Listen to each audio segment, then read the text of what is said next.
বিশ্বনবী মুহাম্মদুর রাসূলুল্লাহ সাল্লাল্লাহু আলাইহি ওয়াসাল্লাম ইরশাদ করেন, যে ব্যক্তি সকাল বেলা 3 বার তেলাওয়াত করবে আউযু বিল্লাহিস সামিউল আলিম মিনাশ শাইতানির রাজিম, এরপরে সূরা হাশরের শেষ 3টি আয়াত তেলাওয়াত করবে, রব্বুল আলামিন ওই ব্যক্তির জন্য 70,000 ফেরেশতা নিয়োগ দিবেন যারা সারা দিন ওই লোকের জন্য মাগফিরাতের দোয়া করবে।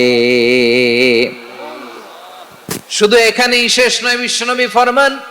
ওয়া ইন মাতা ফি যালিকাল ইয়াউমি মাতা শাহীদান, ওই দিন যদি ওই ব্যক্তিটা ইন্তেকাল করে সে শহীদ হয়ে কিয়ামতের দিন আল্লাহর সামনে দাঁড়াবে। সকালবেলা যদি পড়েন 3 বার আউযু বিল্লাহিস সামিউল আলিম মিনাশ শাইতানির রাজিম 3 বার পড়ে সূরা হাশরের শেষ 3 আয়াত যদি তেলাওয়াত করেন, তাহলে আপনার জন্য বিশ্বনবী মুহাম্মদ